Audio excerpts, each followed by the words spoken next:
Welcome back, everybody. Monday Morning Briefing, episode number 54. It's November the 15th. I tried to get this out this morning, have it post this morning, which would be Monday morning. Intended to shoot that yesterday when we were in here, but kind of got in here and got to cutting some stuff. I had to go through a lot of our scrap, sort of quote-unquote scrap, which is like bellies and you know, when I block in a side for cutting out belts, I'll cut the butt off, and then the belly and then the neck, you know, is what we've got left. And it's very good leather. It's nothing wrong with it. It's just a little harder to get around, and you've got to kind of be able to position things. So we've had those piling up, and I've been needing to go through those. I try to go through my scrap probably once a month and go through there and cut up as much as I can out of that for projects that I need to build, and then also for some of our material packs and stuff like that. So I kind of just camped in here on Saturday and Sunday and got a lot of that done because we had to make room because we got our leather shipment in last week. And so we have another shipment in, which is going to be our 910, our 34 for our belt material pack. So we will have those filled for our sale next Friday. What day is that? November the 26th. So our sale will run November the 26th all the way through Cyber Monday, which will be so over the weekend and through Cyber Monday, that next Monday at midnight. And so if you're interested in getting a little deal on some stuff and things like that, then that'll be the time to do it. So the 25th, so Thursday night at midnight is when the sale will start, and then it'll run through midnight on Monday. And we're trying to get geared up for that. I've got a lot of material packs cut for that. We've got a lot of things in the works for that. And I'll kind of go over with you some of that stuff here in just a second. But that's what I was doing all weekend, was just trying to cut and make room, because with that new shipment, I'm going to go ahead and be cutting up a lot of belt material packs. And getting those on the website. So a lot of people have been asking about those, and you know, things are running a little bit slower right now, and so it just took a little bit longer for us to get our shipment, but we got it and we're ready to go. Real quick before I move on to the sale details and things that we're going to do, Aaron at Maker's Leather Supply, Aaron and Doc sent me some samples of some leather here that they are now offering, which is called an English bridle, and it's right at about a 2 to 3 ounce. It's pretty light, very, very nice stuff, very clean. I actually took a piece of this and made a wallet out of this. I guess this would be somewhat of a chestnut color. Let me grab that. So I went ahead and made one of our bifold wallets. So the same one we sell the pattern pack for and things. I made one just like that, clicked all the pieces out and made it. Didn't take much time at all to get this put together, and it made a really, really nice wallet. I ended up lining the back because this is 2 ounce, so I ended up clicking out a body and then another extra, or wallet back, and clicked out an extra wallet back and laminated those together because I thought it was going to end up a little too thin. In retrospect, I think it would have actually made it just about right. But anyway, it turned out good. Ended up making that. And I really like this stuff. It edges up super, super nice, really smooth edge work. It edges well with your actual edger and sews up good and feels really nice.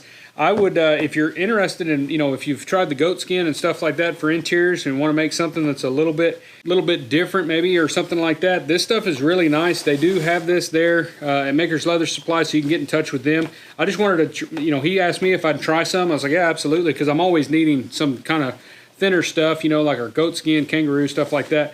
So we're going to roll this up and keep this for some of our projects. I don't really have enough to cut out any material packs with it or anything, but if you want to try some of that stuff, give them at Maker's Leather Supply a little call and ask them about it. I'm assuming that they've got 4 or 5 different colors, something like that, but it's really neat stuff. But it's actually an English bridal tan, which if you've never worked with English bridal tan, it's really nice to work with.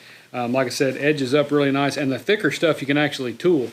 So any of that kind of stuff, latigo leather, you can tool that. Harness leather, you can actually tool that as well.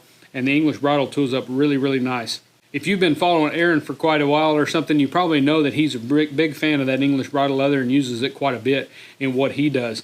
We're working a little bit of it back into our system, but I've used it in the past here and there, but haven't ever used it a whole bunch. But on these wallets and bags and binders and stuff, I think it is a premium product for that, especially for the interiors for that kind of stuff. Works out really well. Now to get to the sale, let's touch on that. I told you I'd give you all the details of that today. And so we kind of hashed out all the detailed stuff. We're going to do a lot of the same what we did last year for the Black Friday sale. So our digital pattern packs will be on sale. Our course in the Academy will be on sale. So our course on the introduction to floral leather design, that will be on sale as well, just like we did last year. We'll also have discounts on all our material packs like the wristlet purses, the bifold wallet, money clip wallets, the knife sheath material packs, all those things. They'll have some discounts on those.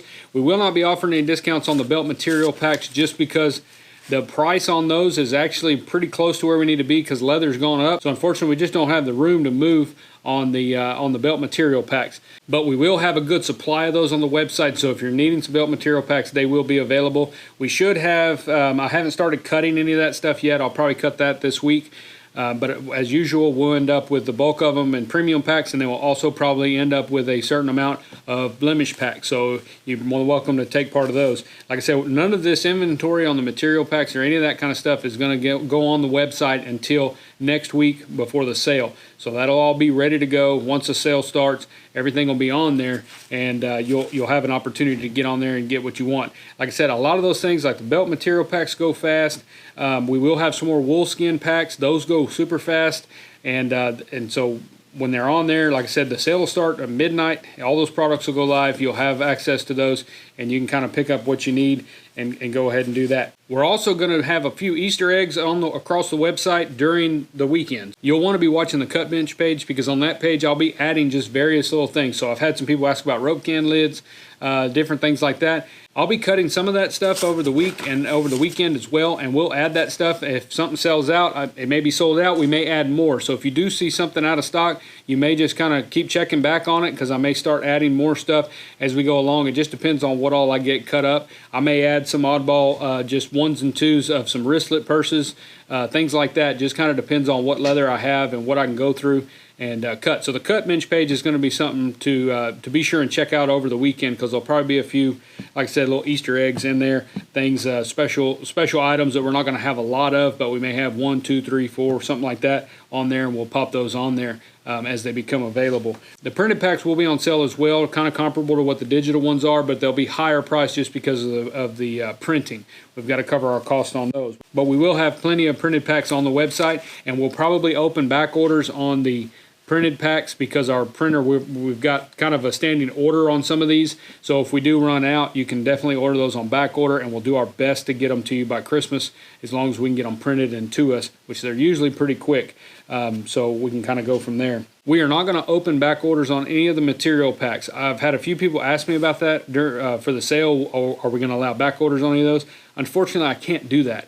If I was to open back orders on that stuff and then we got really, really far behind, I could be cutting to just fill back orders through January, and that doesn't help you during Christmas time if you're trying to get some gifts done. So I'm sorry about that, but there won't be any back orders. We won't allow back orders on any of the material packs or anything like that, just because I don't want you to buy something and then wait a month if I can't get material. Because if I can't, my next leather shipment won't get here till January probably, and so I don't want you to have to wait that long to get stuff. Some things I can cut, but like some of these wristlet purses and stuff, if we're out of leather, we're out of leather, and I don't know we'll have enough time to get it here and get it cut and sent to you in time to build for your Christmas gift. So we're going to keep it simple. Just when things are gone, they're gone. Outside of, like I said, the printed packs, we will allow back orders on those. And speaking of wristlets, I did make a few wristlets last week, over the weekend and stuff. And I showed you, if you follow me on Instagram, you may have seen these two that we've been working on. This one is out of our coyote color shrunken bull hide. This is stuff we get this from Robert over at Lewis Leather Sales. And so if you're looking to buy a double shoulder of this, I think that's what they come in as double shoulders. Very, very nice stuff. I've got this in the coyote color as well as the dark brown, and it's just super cool looking stuff. It's got a lot of texture to it. It's got a lot of grain in it. It's even got some range scars and stuff inside the coyote. The dark brown was really relatively, there was no range marks in that at all. Just the nice texture of the shrunken bull hide. But this stuff is really neat. I went ahead and made it. I had to make a couple for our sales floor. It's just too cool leather. So I've got a few over there too that I'm going to make. But we will have both of these on the website for the sale. We'll have the coyote and the dark brown. We'll have a number of those on there, as well as the elephant print. Now this is cowhide embossed with the elephant print. So the same stuff we've sold in the past, and it sold really well. People seem to really like this color.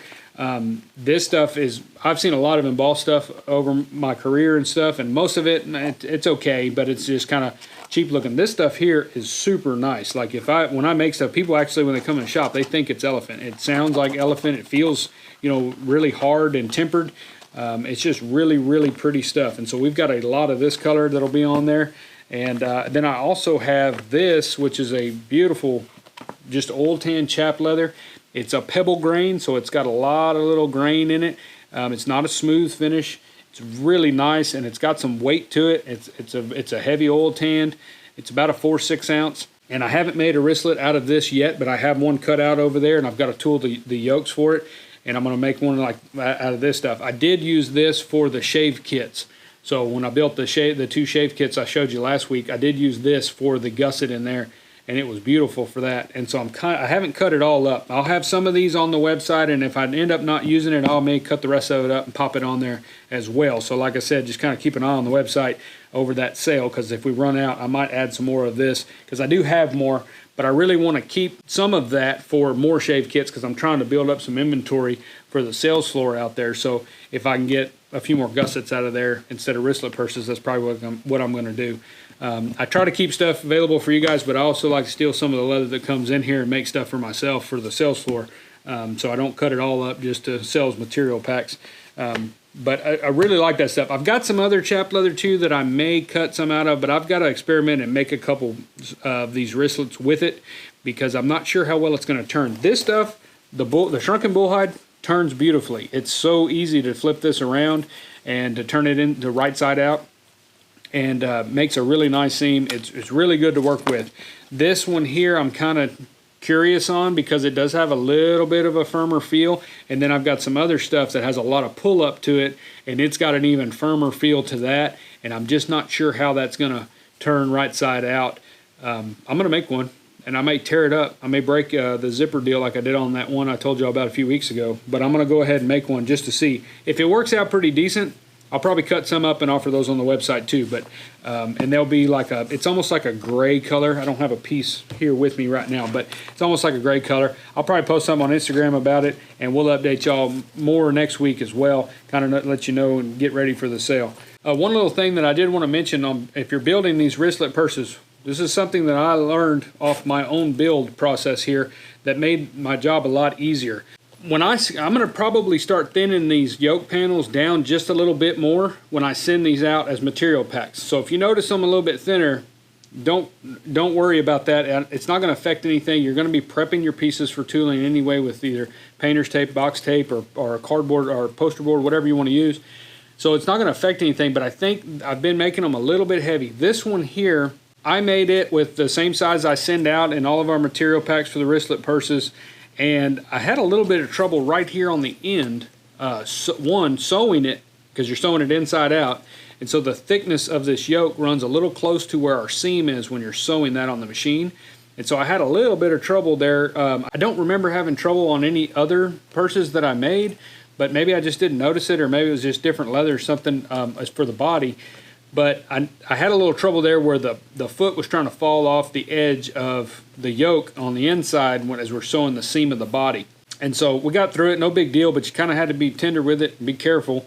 And so then when I was flipping it around as well, this is a little bit heavy, and it was a little tough to get it to make the turn. So when I built this one, I thought, okay, let me try something. So what I did was I took the edge over here. Let me grab a yoke.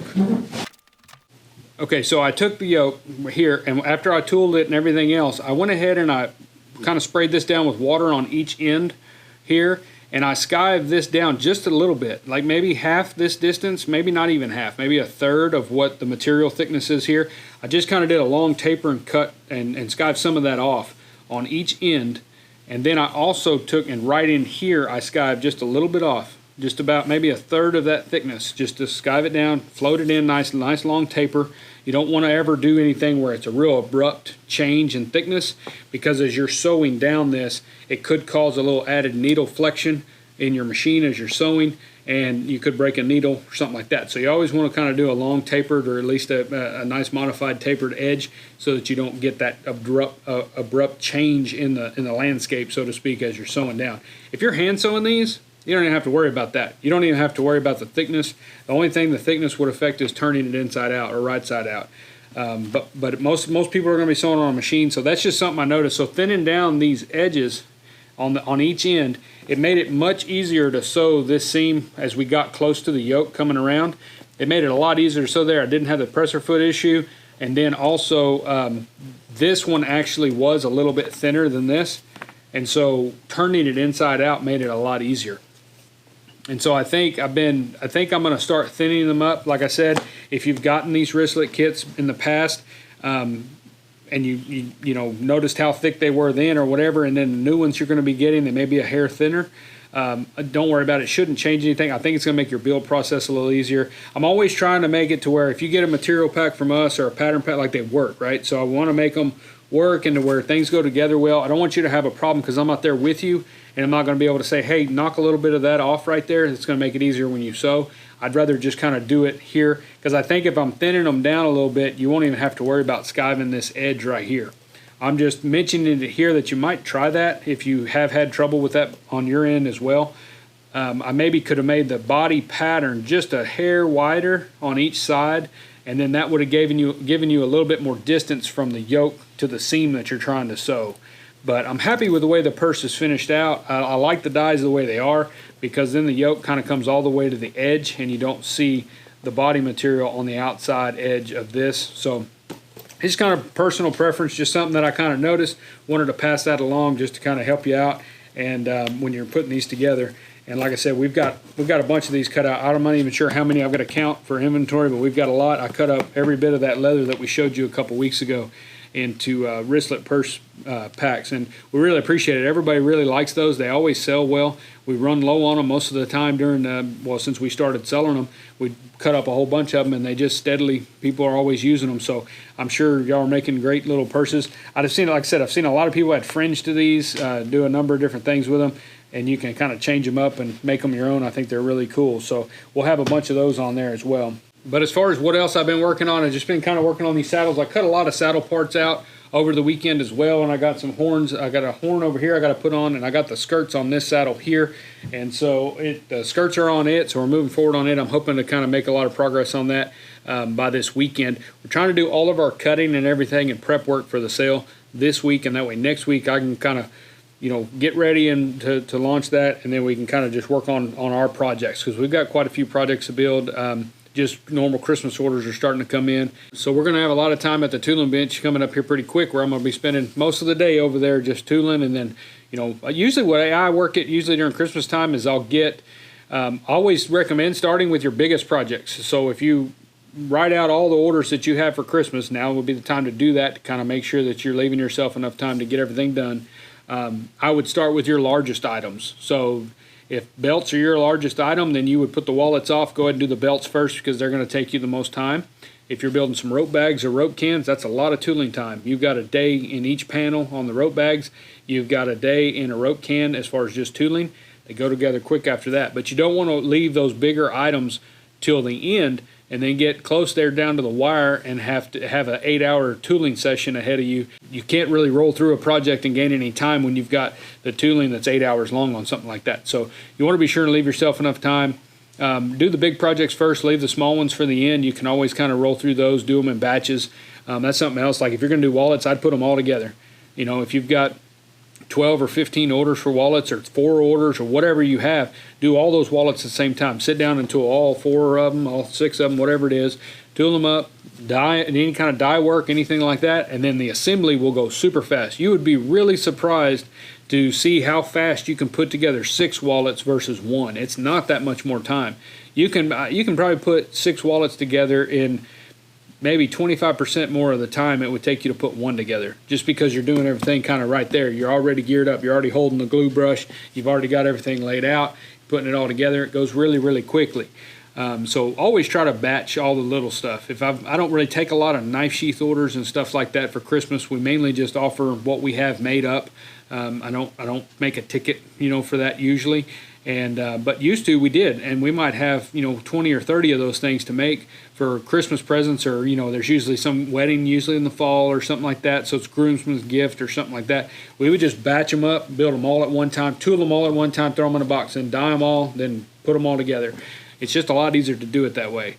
Now I would say if you've got 3 rope bags to build, you probably don't want to batch those 3 together. I would probably just do one at a time maybe, or something like that, or else you're going to be tooling for 2 weeks straight before you ever get off the tooling bench to assemble anything.